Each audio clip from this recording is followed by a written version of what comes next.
So I think the first thing is, how do you get COVID? The way that you get this is the transmission of the virus almost exclusively from your hands to your face. From your hands to your face. And so it's either into your eyes, into your nose, or into your mouth. To very simply state, the overwhelming majority of people are getting this by physically touching someone who has this disease or will develop it in the next 1 to 2 days, and then touching their face. Doctors like myself are in a very unique position to actually empower people right now. I don't want you guys to be scared. We're 3 months into this in the medical world, and we understand this disease. And so I'm going to go through kind of ways to protect your family. You may hear a little inflection in my voice, like I'm emotional. It's not because I'm scared. It's actually the opposite. For the first time in a while, I'm actually not scared.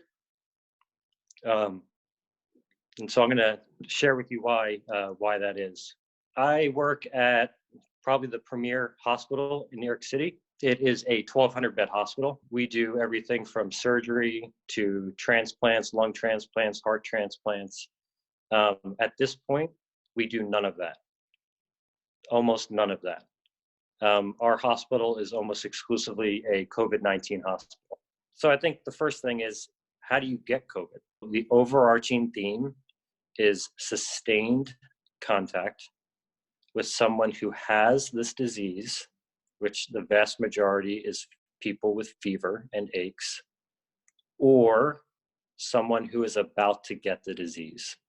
The way that you get this is the transmission of the virus almost exclusively from your hands to your face.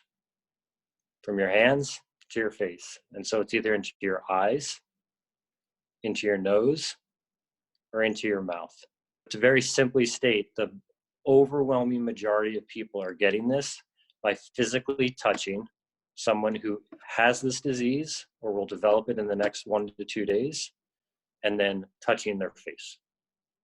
And so that actually, I think, is incredibly empowering. And that's, as I've been in the hospital the last 2 days, the thing that makes me smile a little bit is that I actually know now that I won't get this disease because I know how to protect myself. And so I just want to give you guys a few very, very practical tips to how to protect yourself.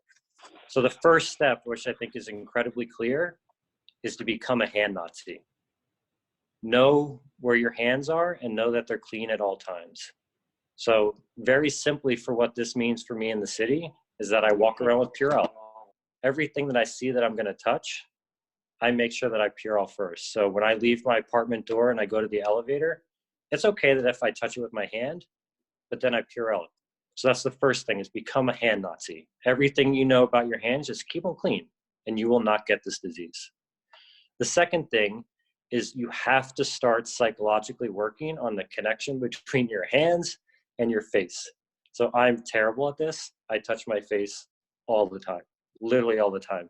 You don't even realize it. You move your hand, you scratch your nose. And so the virus has taken advantage of this. And the reason why everyone gets this disease is because you have sustained contact with someone. So someone at a party has this and you shake their hand, right? And then you touch your face. It's that simple. That is how you get this disease. I think there's 2 practical things that you can do. One is just to start to be aware of when you touch your face. Atul Gawande, who is a Harvard-trained surgeon, I think is very famous, actually has a recommendation for people to just start wearing masks. And the idea here is not that the mask is going to prevent you from getting COVID, because as I said, it's not a disease that you're most likely getting from the air.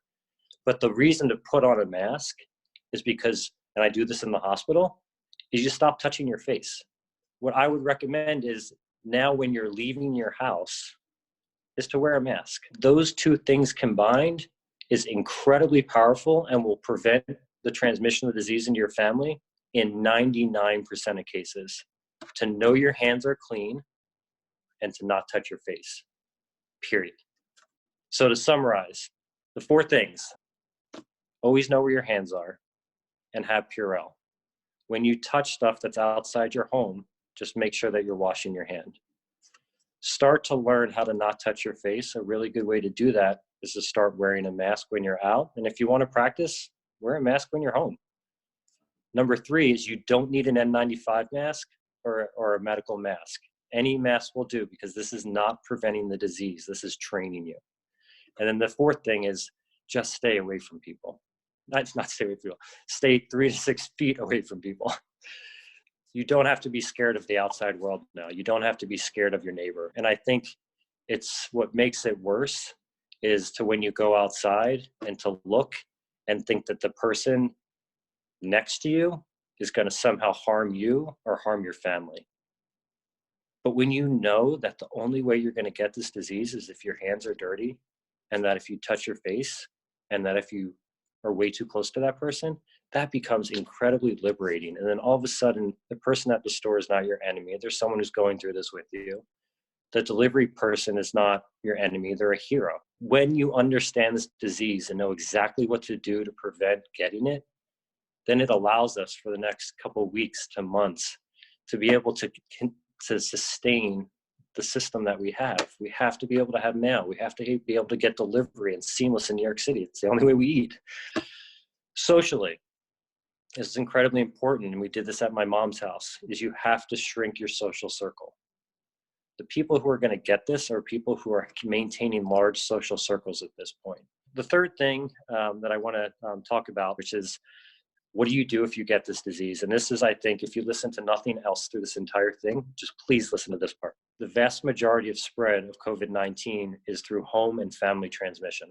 It's from husband to wife, father to son, daughter to brother. So what do you do?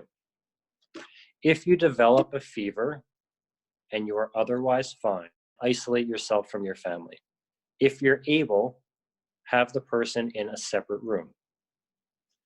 If you're able, have the person who's sick have their own bathroom. If the person has to come out and interact with people in the family, this is a perfect indication for one medical mask. And the reason is you want to put the mask on the person who's sick with someone in your home who has this disease. Lastly, for this, before I get to some of your questions, is when do you go to the hospital? This is where I'm probably the most qualified person in the country to comment on what it looks like when people are coming into the hospital and sick. So if you're feeling short of breath, come to the hospital. That is the rule. That is the clearest thing. It's not, I have a fever. It's not, I think I have COVID-19. It's, I feel short of breath when I get up to go to the bathroom. Those are people that should come to the hospital and be evaluated. The thing that I think makes a lot of parents, doctor parents in this world, very happy right now is there's almost no COVID disease in the population from age 0 to age 14. Kids are not getting sick. Now, there are some exceptions. You know, there's a recent New England Journal article where they went into a hospital in Wuhan, China, a pediatric hospital, and in the entire hospital of 300 kids, they found 2% of them or 4% of them had COVID, which really looked like cough. What we know is that the vast, vast, vast majority of COVID-19 transmission is droplet. It's hands to face. On the masks, do they have to be even the simple medical mask or like a bandana, for example? I think a bandana is, at this point where the doctors and nurses don't have enough face masks, a bandana is a great idea. Because it keeps your hands off your face. Yeah. Exactly. These are not preventing you from getting the disease. This is only preventing you from touching your face.